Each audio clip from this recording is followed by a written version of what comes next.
So today we will start the next model DC machine.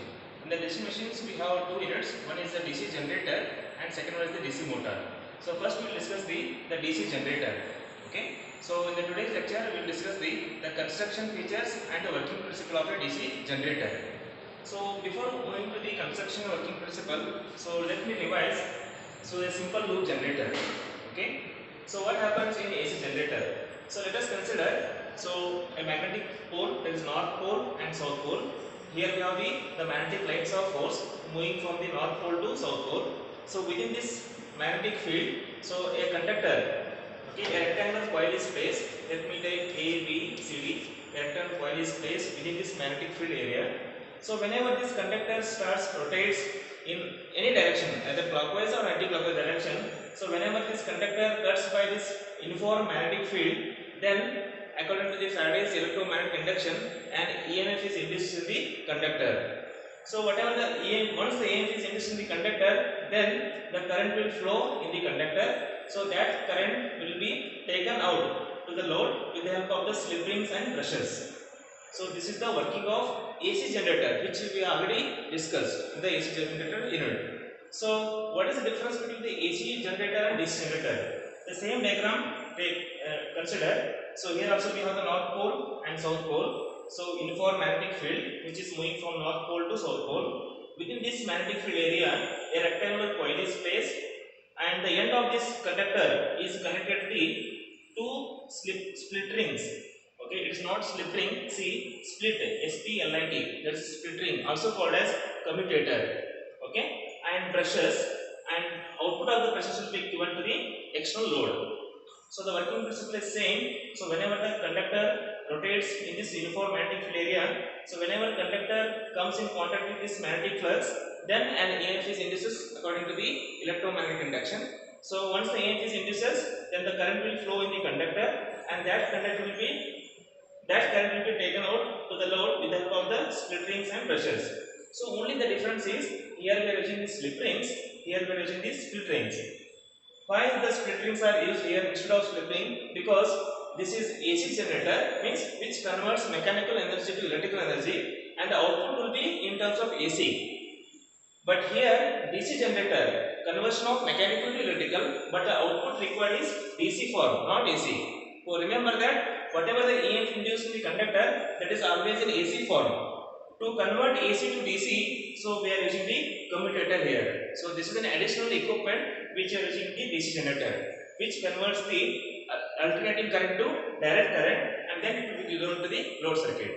Okay. So let us discuss the main construction of a 4-pole DC generator. So in the construction of DC generator, so we have 4 parts. One is the field winding, armature winding, commutator and brushes. So these are the 4 main parts comes in the construction of DC generator.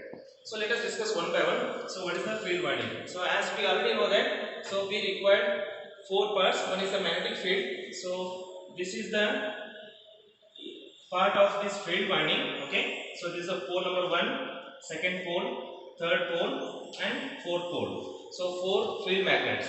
So one thing is, in this case, so already we know that there are 2 main parts in the machine. One is the stator and another one is the rotor.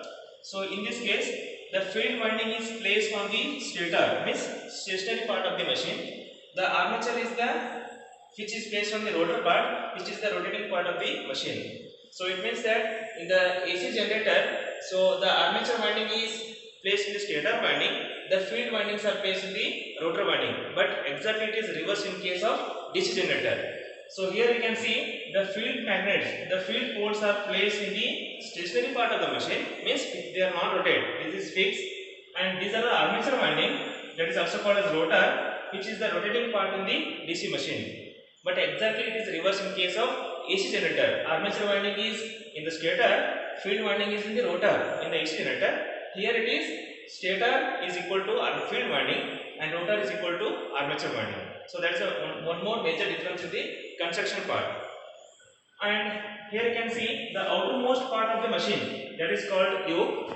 Okay, so which is made up of the cast iron or cast steel, okay, based on the size of the machine, the capacity of the machine, so which is used to protect the internal parts and also gives the mechanical support to the whole machine. So that is called yoke of the machine.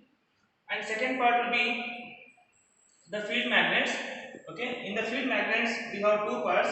One is the field pole core and pole shoe.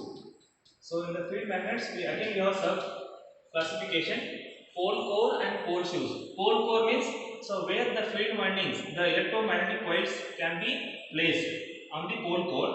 Pole shoe means which has the larger diameter cross section, so it is easy to spread the magnetic flux after exciting by the giving DC supply.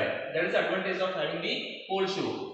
Pole shoe means which spreads the magnetic flux in the machine. Pole core means where we can place the magnetic coils on the field winding.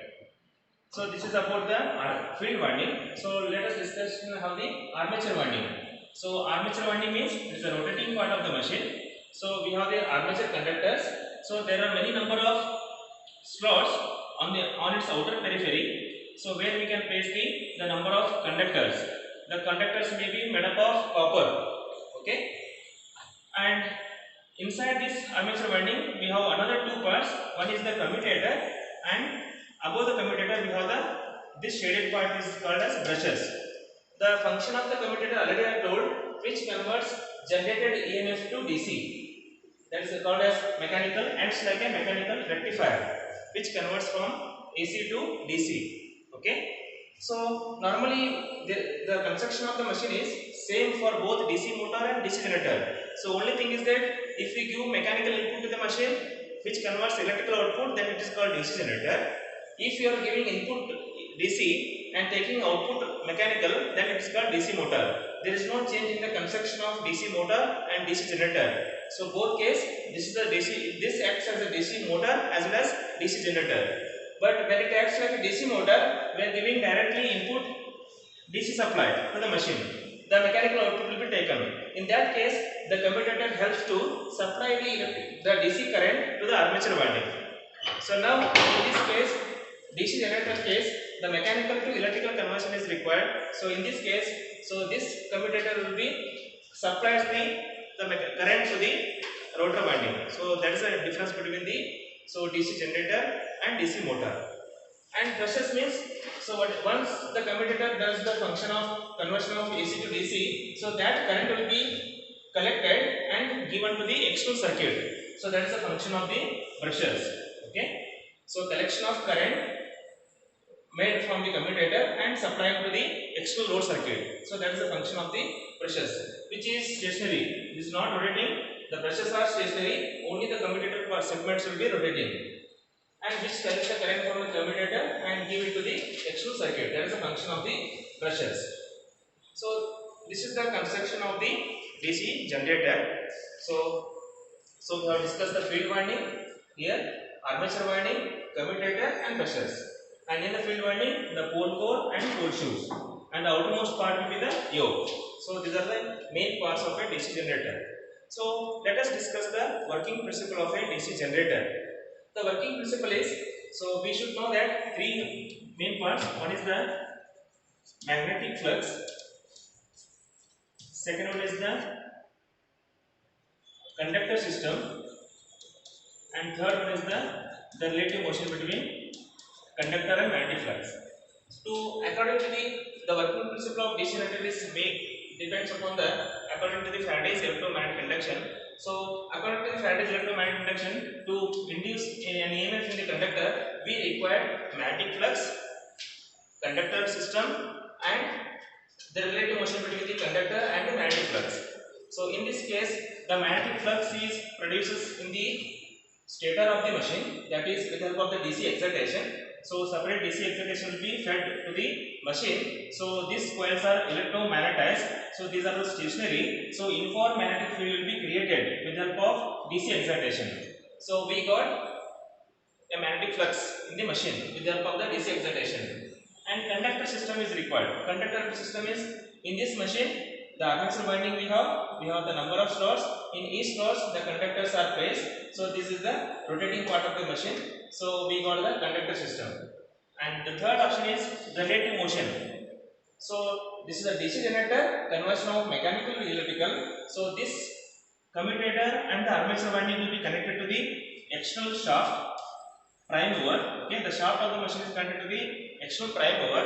So whenever the prime mover starts rotates, so simultaneously the armature winding of this DC generator also rotates. So which now we got the mechanical input to the machine. So whenever this armature winding starts rotating, so with the help of DC excitations, already these coils are magnetized. Means the magnetic flux are created in the stator of the machine in the field winding.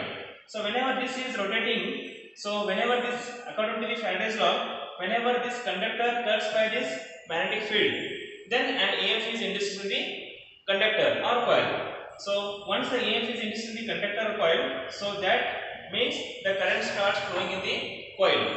So that is that electrical current will be taken out of the machine. So that is a conversion of mechanical energy to electrical energy. But remember that only one thing is, so the electrical energy, electrical output which produced here, that is in the form of AC.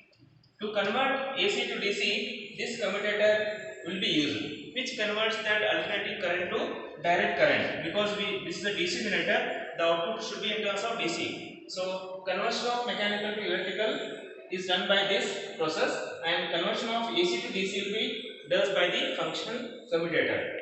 So